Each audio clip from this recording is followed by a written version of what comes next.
And here we have 10 of them. I'm gonna share with you ones that I like, don't like, dislike, hate, everything in between. First we have here is gonna be called Sovereign number 25.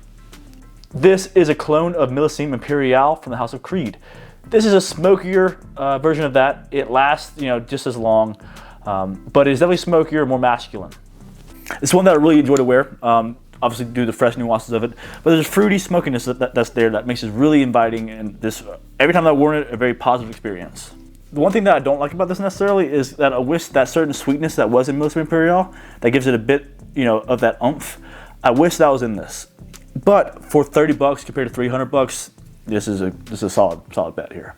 It is better than the Saint John Unforgivable. Not better than Club de Nuit Milestone, I don't think. Those two are really close in enjoying them. This is different though. It's just different than that.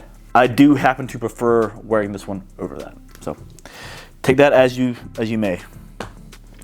Next is going to be their clone of Leighton by Parfum de Marly. So just so you guys know, everything you see here is pretty much going to be around 50 bucks, and everything that's for the clone is going to be around 300 bucks. Just about everything. But this one is spectacular. It's incredibly similar to Leighton. I prefer this one over Leighton. There's less of a medicinal smell in Stallion number 11 than there is in Leighton. I'm not sure what that is, but it's something that I've noticed in all of the Parfums de Marly. It's just a unique scent. They have a unique DNA to them. It doesn't smell bad, but that is not, you don't find that in here in Stallion. A certain underlying Leighton DNA, or Parfums de Marly DNA, better yet. Stallion, though, is a spectacular replacement for Leighton. Like, if you don't want to go out and spend Leighton prices, you can get this right here, you get the same thing. Performance is not as good. It doesn't last as long. Most of the supporting notes are there, so you get the same feel as you would with wearing Leighton. But performance on this is lackluster, which you think by the juice here that it would be pretty dang good, right? This I get 3 to 4 hours, so if I go out wearing this, I'm gonna bring it with me, reapply, while I'm out and about. It's okay, because it's 30 bucks. Next here, guys, is gonna be probably one of their most popular scents they have. It's one that according to you guys, this is one that you really enjoy. This is gonna be their Executive Parfum. This is a sweeter, fruitier take on a Ventus.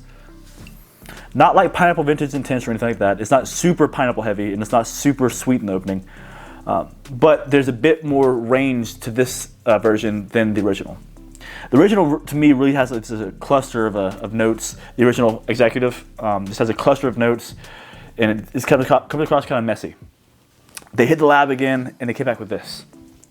And to me, this is significantly better than the Parfum. And when I put this side by side with a Ventus, so it has somewhere around here. When I put this side by side with a Ventus, it performs better. My Ventus personally has some green nuances of vanilla. It's awesome. I do wish it was a bit different. I might invest or buy another bottle of it, of a newer batch. Because the new batches of a Ventus smell great. I don't know if you guys have smelled them. I smelled one in the store, and it smells much better than that one does. And that one's been stored almost perfectly. But this guy right here, is awesome. This is great. Again, around 50 bucks. It's smoky, it's sweet, it's what you think of when you smell Ventus. Now next is a tough one. This is gonna be called Nirvana. This is their clone of Elysium from Roja Dove Parfums. Now Roja does it best, right? Roja has the highest quality scents when it comes to their own fragrances, obviously. And they're one of the brands that I would say that are really hard to clone. They're really hard to imitate their fragrances.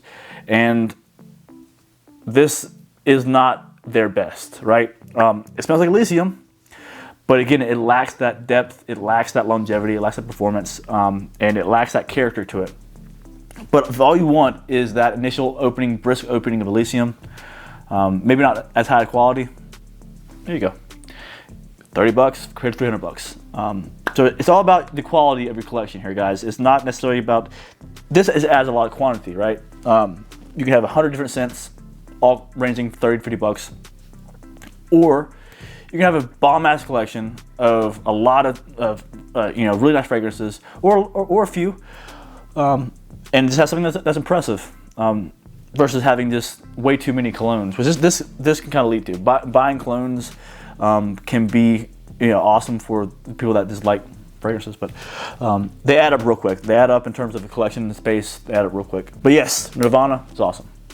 Next, we have their cologne of the scent of peace. This is called the scent of beach. This is their cologne of Bond No. 9, scent of peace. It's good. This is the only fragrance I've ever worn, which you can see that I've not worn too much of it. It's the only one that I've ever worn that someone around me said something smelled like cat pee. Not saying it smells like cat urine, and there could have been cat urine nearby, right? But just that memory of someone saying that was enough for me to go, probably not gonna wear this again, right? It's very candied sweet. It's like a candied lemon, just candied fruits, cheap candied fruits is what it smells like a cheap bag of candy. But some people like that smell, right? This is very unisex. It's not masculine. It's not feminine. It's one that if you want just to smell sweet like sugar, there you go. Scent of peace. Next here is going to be one of my least favorite from this house, without a shadow of doubt. This is going to be honestly one of my least favorite scents in general. It's not just my least favorite from this house, but this scent in general. It is going to be Alt Santal. What is this? Is a clone of Lila Beau, or this is whatever it's a clone of. It smells just like it, and it smells like pickles. It's not for me. This is, this smells like a ripe jar of pickles. On skin is a little differently. On skin it kind of breaks down and you get some more notes, some more just maybe florals. That's not quite as strong. But if smelling off the atomizer, it smells as if they had a jar of pickles and they dipped it in there and let it sit overnight and then pulled it out and went, here you go. Because it is not great. Not great. If this is your scent, more power to you. It's very unique. It will get you noticed. But not for me. Not for me. That's why yeah, you guys see. Clearly not my signature scent here. Next is one that's kind of interesting. This is called Peach Smash, or Peach Smash. Sorry. This is a clone, I want to say, of Tom Ford's Peach. This is a clone of that Tom Ford Peach scent. I can't remember what the hell the name of that fragrance is. But it smells like peaches. There you go. Yep. If you want to smell like a peach, this is fantastic juice for it. It smells like peach and soap and like makeup. That's how this smells. And it's surprisingly unisex in a way, right? It's not overly feminine, but I would not want to smell like this. This is, again, not my taste. Same with Santal. Not my taste. It's not my kind of scent. It's leaning more feminine, but if you're a confident guy, you can wear it. Next one we have here is going to be called Platinum Water No. 9, which is a clone of Silver Mountain Water from Creed. This one's good. This one is so incredibly close to Silver Mountain Water. But I'll stick with it. Silver Mountain Water is a hard one to clone. It's really easy to take a scent and like make it ultra fresh and smell like rainwater and say it's a Silver Mountain Water clone. You know, give it that green tea vibe and say call it a day. Every clone of that I've smelled, there's this something that is lacking, and this is just like that. It has something that is lacking in terms of character from cloning Silver Mountain Water. It doesn't have that oomph to it. It doesn't have certain things to it that are really appealing. The performance is there though. It is there. It just doesn't quite smell like Silver Mountain Water. But for the price, again, guys, you can't really beat it. Like, $150 maybe at a discounter versus $30 here, $50 here. Like, it's almost a no-brainer in case you're just wanting to collect creeds or wanting to collect niche stuff, And next is gonna be a bottle of fragrance here that I wish they would have sent me a new one because it's messed up. The atomizer on this is messed up. This is their clone of Molecule 01. was okay. I put it on my hand. They definitely try to make it a bit more fragrant than Molecule 1 is. But it's good. Like I said, I just wish that it was a better atomizer. Like, let me show you guys what I mean. So, yeah, see, it's like a straight up spray. Yeah, it's definitely just a bit more fragrant than Molecule 1 is. But it's their clone, so. And the last one on this list is going to be their clone of Dior Sauvage. It's right here. Called Farouche. Their clone of Dior Sauvage. It's, to me, I believe it's said to be a clone of the EDT. It's much more close to the Very Cool spray. It's so fresh, so brisk. Fresher than Dior Sauvage. Fresher than like Dior Sauvage EDT.